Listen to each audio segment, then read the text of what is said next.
मराठा समाज जास्त शेतीवर अवलंबून आहे. बाकी सगळ्या समाजापेक्षा मराठ्याच्या पोरानं तुम्हाला सांगायलो जास्त मराठा समाज शेतीवर अवलंबून आहे. आणि तरी सुद्धा मराठ्याच्या पोरायला कुणबी म्हणून घ्यायला लाज वाटते. आम्ही 96 कुळी. अरे गप्र न बाबा, का म्हणून 96 कुळी कुणबी मराठा असू दे ना उपाध्या, काय फरक पडतो. 11 मासे 12 मासे ह्याचं आपलं जमत नाही. कशाला नाटकारा एकत्र राहणं. आधीच तर फोडलंय तुम्हाला. आरक्षण कशातून मागतोय? ओबीसीतून. आणि दिलं कशात? SBC. कशात झाले का 2 भाग? अशी कुठली जात आहे 2 टप्प्यात 2 वेगवेगळे आरक्षण आहेत? ही एकच जात केली मराठ्याची. त्यांनी केला तुकडा पाडला, काही SBC काही OBC. आमचं म्हणतंय 96 कुळी, एक म्हणतंय कुणबी, एक म्हणतंय आम्हाला आरक्षण नको. आणि तुमचा केला खेळ. तुमचे तर तुकडे पडले. बरं तुमची बाजू का घेत नाही कुणी? कारण काय कडे ओबीसीला आरक्षण दाखवायला कोणा म्हणणारे नेते आहेत. सगळ्यांची बाजू घेणार. तुमची बाजू का घेत नाही? कारण त्यांना माहिती आहे हे गृहीत धरलेत, हे कुठंच जात नाहीत. हाच काळ होता इतिहासपूर्वकालीन परिस्थिती, जिथं एखाद्या समाजाला कुणीच वाली राहत नाही, तिथं स्वराज्याची गरज असते. राजा जन्माला यावा त्या काळात असं वाटलं होतं. ही कालीन नाही, ही जी परिस्थिती आहे मी त्या दिवशी सांगितलं, ही शिवपूर्वकालीन परिस्थिती आहे. शिवपूर्वकालीन परिस्थिती कशी होती आता थोडक्यात सांगतो. शिवराजांचा जन्म होणं, त्यानं राजा होणं हे काही लगेच घडलेली घटना नाही. याच्या पाठीशी खूप मोठी तपश्चर्या आहे. राजा जन्माला आला पाहिजे, शिवासारखा राजा जन्माला आला पाहिजे, जनतेचा सगळ्या लोकांना सारखं वागणूक देणारा, 18 पगड जातीला एकत्र करणारा आणि एका छताखाली सगळ्यांना सामावून घेणारा असा राजा हवाय.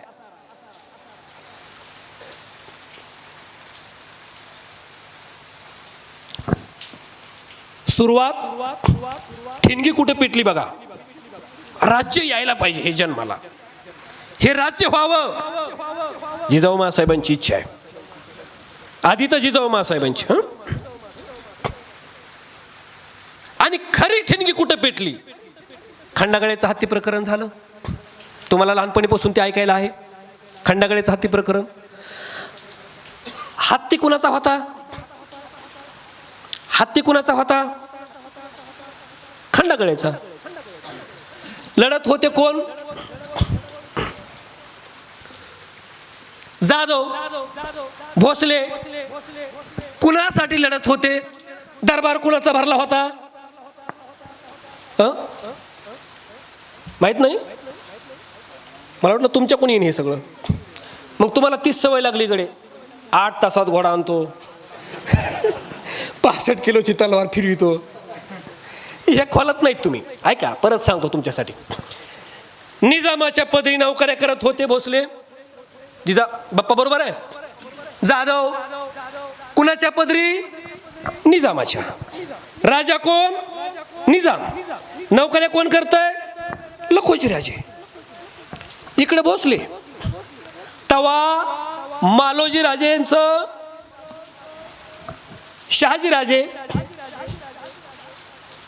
आणि शरीफजी राजे, शहाजी राजे, शहाजी राजे, खेळोजी राजे, विठोजींचे मुलं आणि संभाजी राजे, शहाजी राजेंचे चुलत बंधू.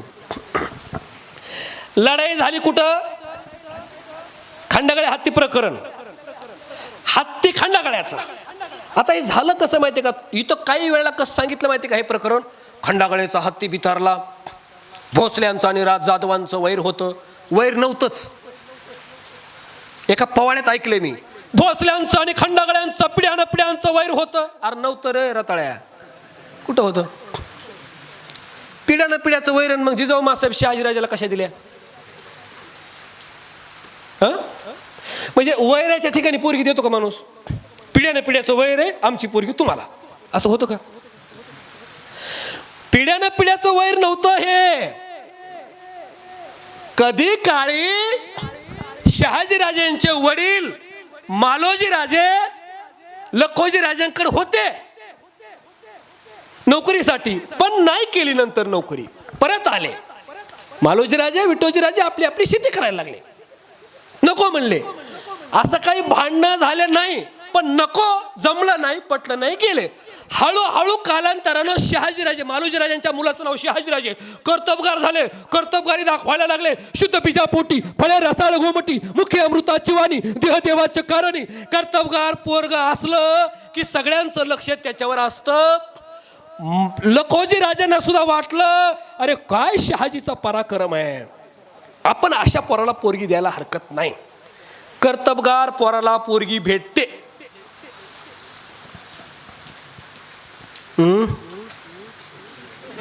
त्या बघा हा.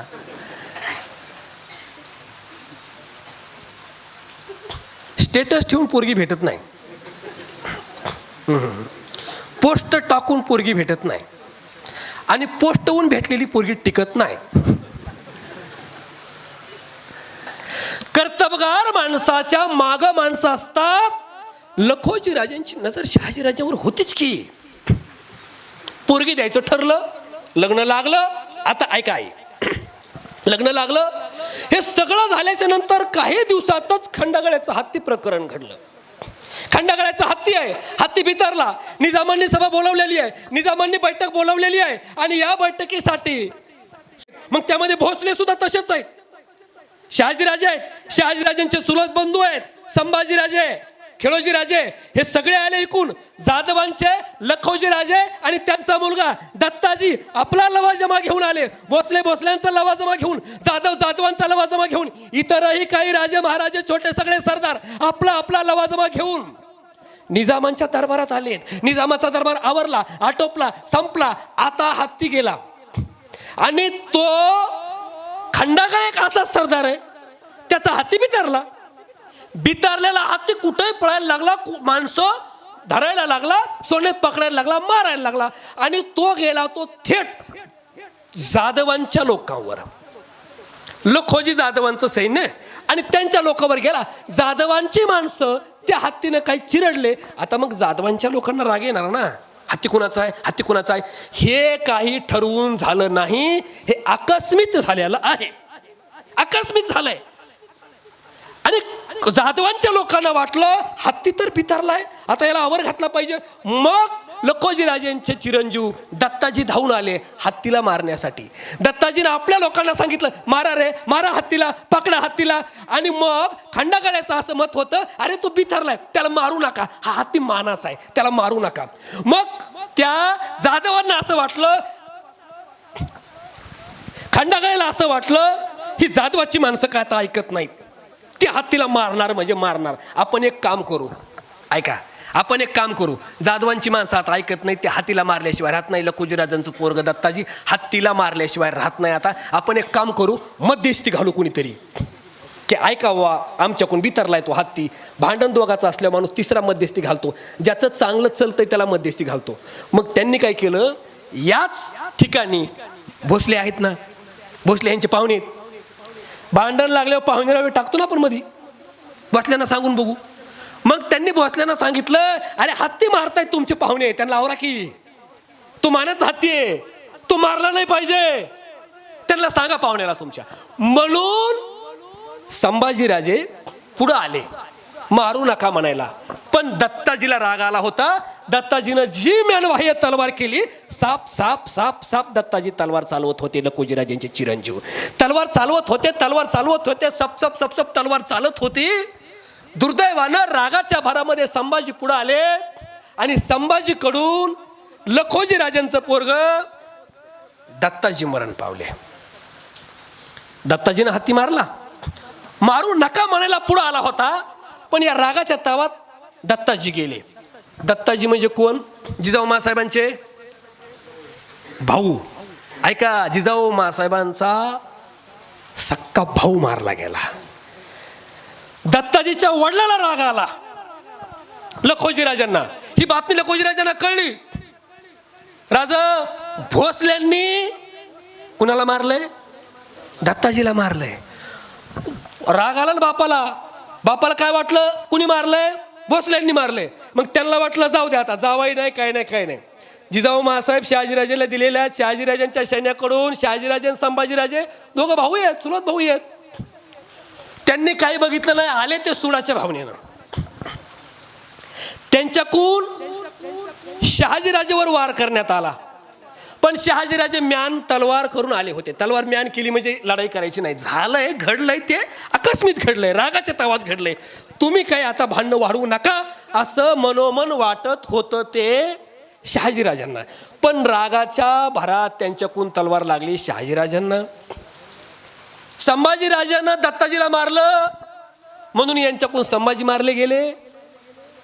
एकीकडं ही लढाई पुन्हा काही मध्यस्थीने मिटवली, निजामशाहानं हस्तक्षेप केला आणि दत्ताजी जाधवांना घेऊन जाधवांची माणसं गेली रडत आणि संभाजी भोसलेंना घेऊन भोसलेंची माणसं रडत गेली. अरे भोसल्यांची माणसं भोसल्याचा संभाजी गेला म्हणून रडत होती. जाधवांची माणसं दत्ताजी जाधव गेले म्हणून रडत होती. जाधवांची माणसं दत्ताजी जाधव गेला म्हणून रडतायत. भोसल्यांची माणसं संभाजी भोसले गेले म्हणून रडतायत. जिजाऊ मासाहेबांनी कुणासाठी रडावं? नाही, भोसल्यांसाठी रडावं. जिजाऊ मासाहेबांचा सक्का भाऊ गेला होता, एकीकडं तीर गेला होता आणि कुंकवावरती सुद्धा वार झाला होता. रडावं कुणासाठी? अरे जिजाऊ मासाहेबांनी कुणाच्या अंत्ययात्रेला जावं? इकडं भावाच्या अंत्ययात्रेला जावं की तीराच्या अंत्ययात्रेला जावं? आणि इथं जिजाऊ मासाहेबांना वाटायला लागलं निजामाची चाकरी करताना एकीकडं भाऊ जातो, निजामाची चाकरी करताना एकीकडं दीर जातो. मी कुणासाठी रडू देवा? भावासाठी रडू का दिरासाठी रडू? अकस्मित झालेलं युद्ध बरंच काही संपून गेलं होतं, नातं संपवलं होतं. माणसं माणसात राहिली नव्हती. आईवर, आपल्या लेकीवर जर ही वेळ आली ना, ते लेकीला कळत नाही रडू कोणासाठी. इथं ठिणगी पेटली, देवा माझ्या पोटी असं पोर जन्माला यावं, त्यानं त्याचं स्वतःच राज्य निर्माण करावं आणि त्या पोराचं नाव आहे छत्रपती शिवाजी महाराज. त्यानं स्वतःच राज्य निर्माण केलं. ठिणगी इथं पेटली. हो, राजा जन्माला पाहिजे, स्वतः राज्य निर्माण केलं. स्वराज्याची गरज आहे.